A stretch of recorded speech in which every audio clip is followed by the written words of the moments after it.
Bienvenue dans une nouvelle routine de l'esprit. Cette semaine, on va parler des relations sociales.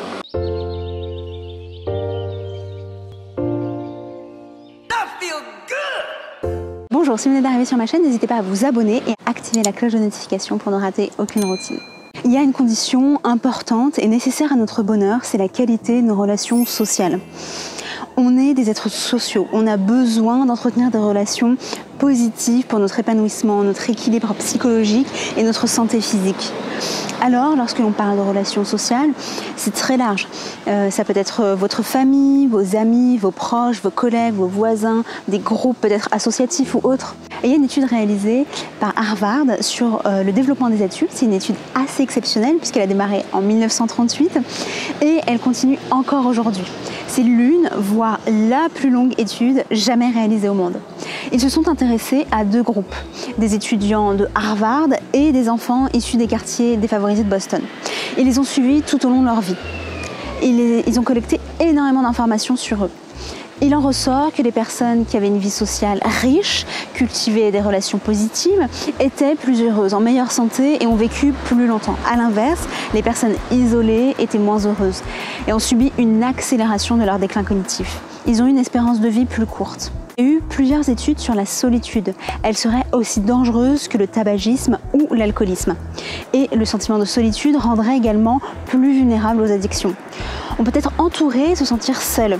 Des relations intéressées, déséquilibrées, de dépendance, de méfiance ou encore toxiques. Lorsqu'on ne peut pas compter sur les autres, toutes ces relations nuisent à notre bonheur. Les relations occasionnelles, superficielles, ne permettent pas d'avoir un réel soutien émotionnel. Selon Jim Rohn, un entrepreneur et écrivain américain, nous sommes la moyenne des 5 personnes que l'on fréquente le plus souvent. Il faut privilégier les relations positives qui nous aident à avancer, grandir et atteindre notre plein potentiel. Il faut savoir abandonner les relations négatives qui vous tirent vers le bas. L'important n'est pas la quantité, mais la qualité de nos relations et leur intensité. Lorsque l'on se sent valorisé, aimé, soutenu, lorsque l'on a des personnes sur qui l'on peut compter, quoi qu'il arrive, des personnes qui nous aident à faire preuve de résilience, à traverser des moments difficiles, des personnes qui nous permettent d'affronter les défis, qui nous aident à trouver l'énergie pour mobiliser nos ressources. Lors d'une étude menée par l'université anglaise, les participants accompagnés d'un ami proche ont jugé la pente du colline moins raide par rapport à ceux qui étaient seuls. Les relations sociales nous permettent de voir les obstacles comme des défis. Partager vos objectifs et votre avancement à vos proches augmente la probabilité de les réaliser. Je vous en avais parlé dans une routine dédiée.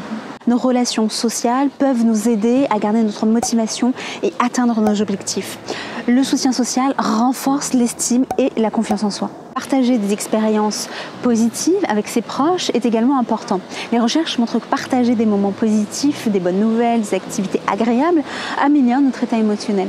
Ça libère les hormones du bien-être, notamment l'ocytocine, l'hormone de l'attachement, des interactions sociales. Le fait de maintenir des conversations, de vous remémorer de bons souvenirs, vous permet de garder un esprit vif, de solliciter votre mémoire et développer vos capacités cognitives. Les relations sociales nous permettent également de développer notre intelligence émotionnelle et notre empathie. On peut être proche de personnes qui ont des opinions différentes, qui ne pensent pas comme nous. Entretenir des relations de qualité, c'est aussi être capable de comprendre l'autre en toute bienveillance. Le bonheur n'est pas dans le succès, la réussite individuelle ou encore la richesse. Le bonheur est dans notre attention portée aux autres et la qualité de nos relations. Donc pour cette nouvelle routine, vous pouvez premièrement pratiquer la gratitude. La gratitude est extrêmement bénéfique pour prendre conscience de la qualité de vos relations sociales. Exprimer votre reconnaissance renforce les liens et permet de cultiver des relations plus profondes. Deuxièmement, cultiver des relations authentiques, sincères et positives. Partagez des moments de qualité, des expériences agréables avec vos proches. Soyez présents, bienveillants, à l'écoute. Prenez soin de leurs besoins, de leurs émotions et gardez le lien. Et enfin, troisièmement, vous pouvez donner de votre temps. Il y a énormément de personnes qui souffrent de solitude ou d'isolement social. D'après la Fondation de France, ils sont plus de 7 millions en France. Il y a malheureusement tout type de profil. Des personnes en situation de précarité, des personnes âgées, des jeunes. Donc si vous avez l'opportunité, vous pouvez donner votre temps. Faire preuve de générosité participe à votre bonheur. Je vous en avais parlé dans une routine dédiée.